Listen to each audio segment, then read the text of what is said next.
Welcome to Sarhad Yunani Tibia Medical College.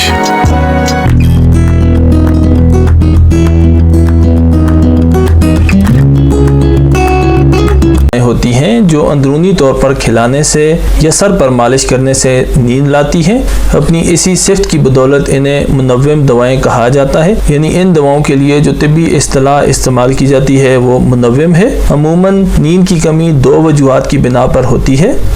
اول، جب دماغ میں خشکی بہت زیادہ بڑھ جائے یعنی رطوبات خشک ہو جائیں تو نیند کی کمی لاحق ہو جاتی ہے، جس کے لیے جسم میں رطوبات بڑھانے والی دوائیں استعمال کی جاتی ہیں۔ یہ دوائیں اندرونی طور پر کھلائی بھی جاتی ہیں اور بیرونی طور پر سر پر مالش کرنے کے لیے بھی استعمال کی جاتی ہیں۔ اس کے علاوہ جو دوسری وجہ ہے اس میں دماغ میں شدید تناؤ کی کیفیت پیدا ہو جاتی ہے، جس کے باعث نیند کی کمی لاحق ہو جاتی ہے۔ جب دماغ میں شدید تناؤ کی کیفیت ہو تو ایسی صورت میں دماغ و اعصاب میں تخدیر یعنی سن پن کی کیفیت پیدا کرنے کی ضرورت پڑتی ہے، جس سے دماغ و اعصاب میں ٹھنڈک اور سکون پیدا ہوتا ہے، سکون کا احساس پیدا ہوتا ہے اور نیند آنے لگتی ہے۔ اب یہ دونوں وجوہات کی بنا پر یعنی خشکی کی زیادتی کی وجہ سے یا شدید دماغی تناؤ کی وجہ سے جب نیند کی کمی لاحق ہو جاتی ہے تو ان دونوں صورتوں میں الگ الگ ادویات استعمال میں لائی جاتی ہیں۔ تو ان دونوں قسم کی ادویات کے بارے میں ہم سیکھیں گے۔ جب خشکی کی زیادتی کی وجہ سے یعنی جسم میں رطوبات خشک ہو جائیں،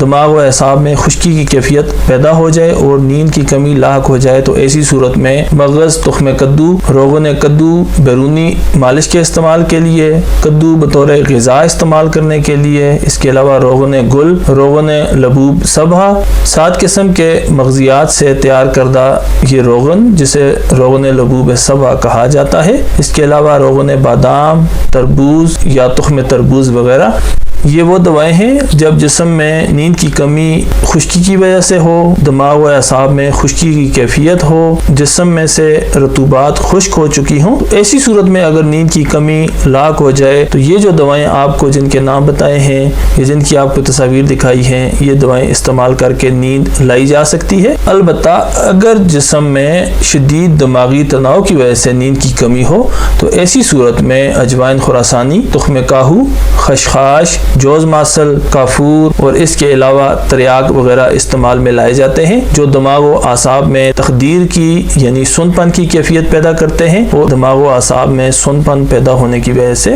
نیند آنے لگتی ہے۔ کچھ دوائیں ان میں سے بیرونی طور پر مالش کے لیے استعمال کی جاتی ہیں، جس طرح سے روغن کدو ہے، روغن بادام ہے یا روغن لبوب سبھا ہے یا روغن گل وغیرہ ہے، یہ پیشانی پر یا سر پر مالش کرنے سے نیند لاتی ہیں، جبکہ دیگر چیزیں اندرونی طور پر کھلانے سے نیند پیدا کرتی ہیں۔ ان دواؤں کو زوم کر کے دیکھ لیتے ہیں تاکہ آپ کو ان کی پہچان میں آسانی ہو۔ اسکرین پہ آپ دیکھ سکتے ہیں تخم کدو یعنی کدو کے بیج کا مغز نکال کر استعمال کیا جاتا ہے۔ اسی طرح سے کدو کے بیج یعنی مغز کا روغن آئل نکال کر استعمال کیا جاتا ہے مالش کے لیے۔ کدو بطور سبزی غذا کے طور پر استعمال کی جاتی ہے۔ روغن گل، روغن لبوب سبھا، روغن لبوب سبھا 7 قسم کے مغزیات سے تیار کیا جاتا ہے، جن میں بادام، مغز تخم کدو، مغز اخروٹ، پستہ، تل، چلغوزہ اور مغز فندق وغیرہ شامل ہیں۔ اس کے علاوہ روغن بادام کا جو روغن یا آئل نکال کر بطور مالش استعمال کیا جاتا ہے،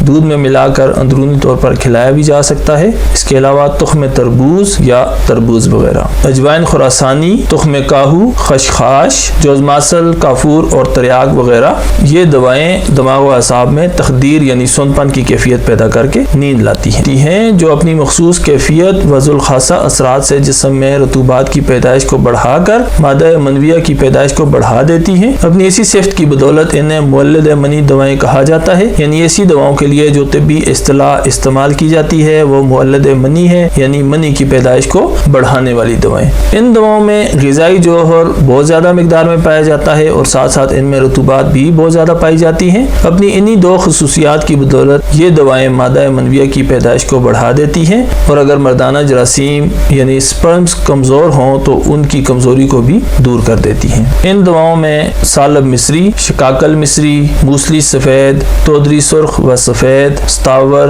بیمن سرخ و سفید، سنگھاڑا، سورنجان شیریں، چلغوزہ، تخم کرتم اور اس کے علاوہ موسلی سیمبل، دودھ، مشک، تخم گندنا، دیسی انڈا وغیرہ، یہ تمام ایسی دوائیں ہیں جو مولد منی دوائیں ہیں، یعنی منی کی پیدائش کو بڑھانے والی دوائیں ہیں، مردانہ جراثیم کی قوت کو بڑھانے والی دوائیں ہیں، سپرمز کی قوت کو اور گروتھ کو بڑھانے والی دوائیں ہیں۔ ان دواؤں کو مفرد یعنی ان دواؤں میں سے کوئی ایک دوا یا زیادہ دواؤں کا مرکب تیار کر کے منی کی پیدائش کو بڑھانے کے لیے استعمال کیا جاتا ہے۔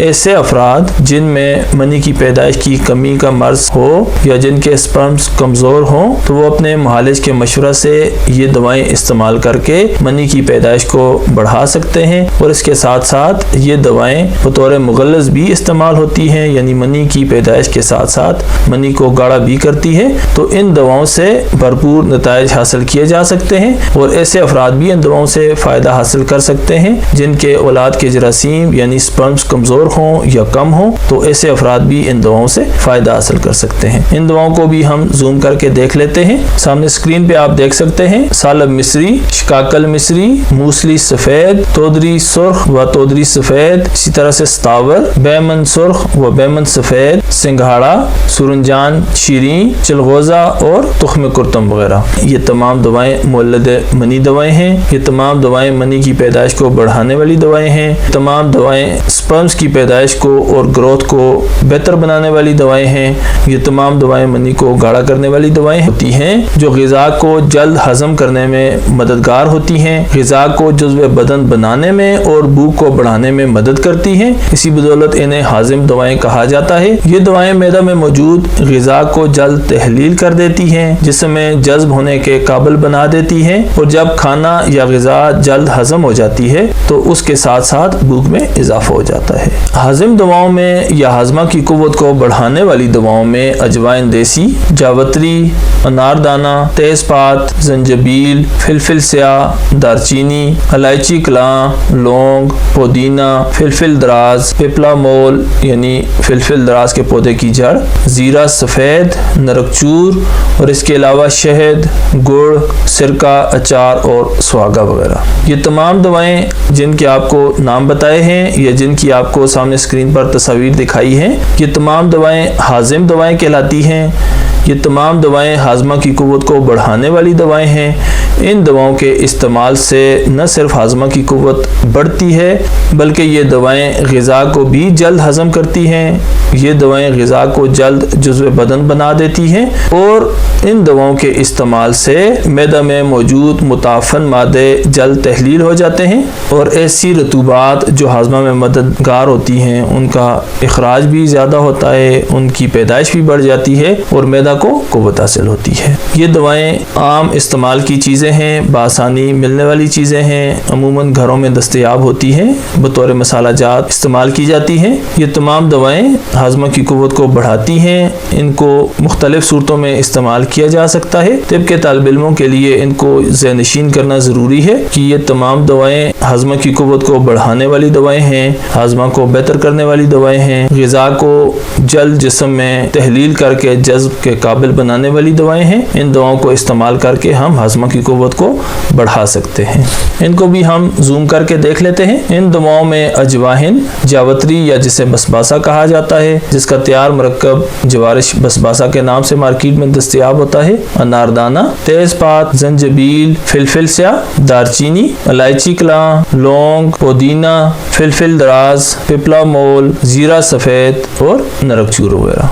یہ تمام دوائیں ہاضم قوت رکھنے والی دوائیں ہیں اور ہاضمہ کی قوت کو بڑھا دیتی ہیں۔ غذائیں ہیں جو غلیظ اور ثقیل ہونے کی وجہ سے معدہ میں اور آنتوں میں گیسٹرک یعنی ریاح کی پیدائش کو بڑھا دیتی ہے۔ اس لیے ان کے لیے جو طبی اصطلاح استعمال ہوتی ہے وہ مولد ریاح دوائیں ہیں یا غذائیں ہیں۔ جن افراد کے معدہ اور آنتیں کمزور ہوں انہیں یہ دوائیں اور غذائیں استعمال نہیں کرنی چاہیے یا کم سے کم استعمال کرنی چاہیے، بلکہ ان غذاؤں یا دواؤں کی بجائے لطیف اور جلد ہضم ہونے والی دوائیں اور غذائیں استعمال کرنی چاہیے تاکہ ان کے معدہ اور آنتوں میں گیسز، ریاح یا گیسٹرک نہ پیدا ہو۔ یہ دوائیں اور غذائیں غلیظ اور ثقیل ہونے کے ساتھ ساتھ لیسدار بھی ہوتی ہیں جو دیر سے ہضم ہوتی ہیں، اور ان کے ہاضمہ کے دوران زیادہ گیسز پیدا ہوتی ہیں جو کہ معدہ پر بوجھ بنتی ہیں اور مریض کے لیے تکلیف کا باعث ہوتی ہیں۔ مولد ریاح غذاؤں میں ارہر، لوبیا، باکلا، ماش، اروی، بھنڈی، بینگن، شکرکندی اور جو وغیرہ شامل ہیں۔ یہ تمام عام غذائیں اور اس کے علاوہ کچھ دیگر غذائیں بھی ہیں جو